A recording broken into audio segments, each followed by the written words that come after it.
Hi everyone, I'm Elyanna Bradshaw and welcome back to the Business Hour. I'm really excited for today's topic because it is surrounding the understanding of what a Chief Operation Officer looks like. Now, in a lot of times that I have worked in these organizations, they actually tend to think that they're failing because of an incapable team, but this is actually not the case. They're failing because the operational leadership gets placed on assistants and office managers, and that works right up until the organization is ready to scale. And in this video, I want to break down why most growing organizations skip having a Chief Operations Officer or a COO, and why that decision quietly caps your growth. Now, I've operated as a COO inside growing organizations. I've watched this exact pattern cause breakdowns far faster than founders will expect, and no, this has nothing to do with having too small of a team or not being corporate enough. This is actually having to do with the fact that COOs are an integral part that your organization or business might be missing.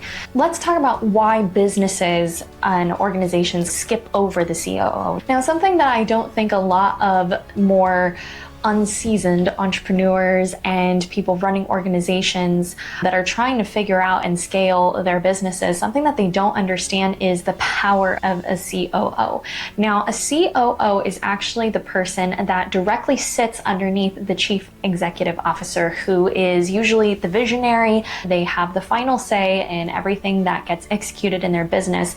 But the Chief Operations Officer is actually the person that helps in the expansion, because they're taking the vision and they turn it into a plan and then they execute that plan. Now, here's the thing about vision is that if you're a visionary, you will understand this. You have so many ideas, you have the blueprint for expansion, for growth, you know exactly what it is that your business needs. But this is what holds you back, is the fact that you are stuck in the day-to-day operations of what you're doing. Or you have an assistant that doesn't really know what they're doing. They don't know how to execute the vision that you are wanting to happen. And so this is something that I've noticed in a lot of businesses, is that COO types and COOs in general are seen as expensive because they are one of the highest paid in the business tier, if you will, and they're seen as non-revenue generating. Now, here's why that's actually a myth, because COOs may not be focused on the sales aspect of things, but they are focused on making the system run without you. You only have so much capacity for what it is. And most of the time, a CEO is going to have the capacity to build the vision. They want to build and scale their organizations, their nonprofits, their businesses, but then they don't have the operational structure. And so then they make the mistake of hiring an executive assistant or an office manager to take care of all of those things. Now, the role of an assistant is not actually to build, create, and implement a system. Their job is to actually maintain the system that's already there. So if a system is not already existing and you have an assistant that is really struggling and it feels like they're struggling to keep up with what you're wanting, this is actually because there's not a system there to begin with. Just because you have an administrative assistant doesn't mean that they're going to set up those systems for you. It just means that they are taking care of the day-to-day business tasks, but they are not fit for expansion. They are fit for maintenance. That is important. I love assistants. I could not live without one. But that is the big key difference when it comes to visionaries who are trying to scale and grow their business. They actually can't because they're putting too much on their assistants. And this was something I actually noticed a lot in one of the places I was working at recently, is that the office manager was actually able to keep up with the day-to-day. They were very good at that portion, but as soon as it came to dealing with clients, to dealing with all these different moving parts, they couldn't, because their one job that they were good at, they couldn't even really do. And so then things started falling through the cracks and everything was just a mess. Founders are prioritizing sales and marketing over operations. Now, if you want to have a successful business, sales is very important, marketing is very important, but one of the most important things, and the reason why an operations officer is underneath the CEO, is so that the CEO doesn't burn out and does not get bogged down with the day-to-day things that they don't need to be worrying about. And so what a COO does is they come in and they hear the vision, create a system that is automated for a lot of these mundane tasks that don't need necessarily human hands. And how do we make this machine flow in a way that makes sense to the consumer, in a way that makes sense to the executive team, in a way that makes sense to the employees, so that everyone in this ecosystem is taken care of. The COO is the operator of the ecosystem. The CEO might be the creator and the visionary, but you need someone to come in and execute that system. And so the chief operations officer in my book is absolutely a non-negotiable aspect of your business or your organization. And if you are not really focusing on that aspect and you're wondering, why does my assistant suck? It's because your assistant doesn't actually suck, okay? Your assistant is working their butts off, trying their best to do all the things that you want to do, but they're not built for system scaling. And so if you want your system scaled, you need someone that operates in this area. A COO also acts as a decision filter for the CEO. There are going to be things that become a little bit bigger, especially in the expansion of something and the creation of something, where the COO and the CEO are going to sit down and talk about, okay, what does this look like practically so that we are not butting heads in this process. And so those are important. The COO is actually the buffer between all of these team members on this end and the person sitting. If you notice that in chess, for instance, the king is the king, right? They can only move so many times. They can only move one direction one time. A queen can move all over the board. So that role is to protect the CEO or the king, right? So the COO's job is to protect the sanity and the vision of the person in charge, the visionary, the founder, whoever that might be, and create a barrier around them so that they are not bogged down with decision fatigue, they don't get bottlenecked, projects can continue without the founder, expansion can happen so that they can really focus on the vision because that is their role, that's important for them.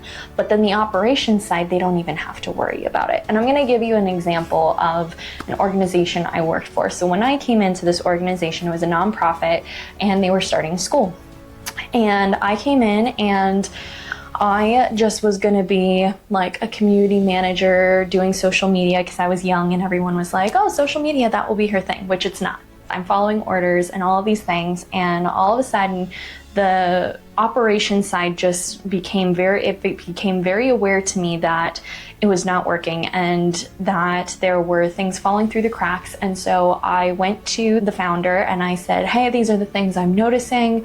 Here's what I can do to help you with that. And I showed him a whole system that I had built out, that I had thought about, and a workflow for this so that the people on the front end would have no idea that there was even a mess on the back end.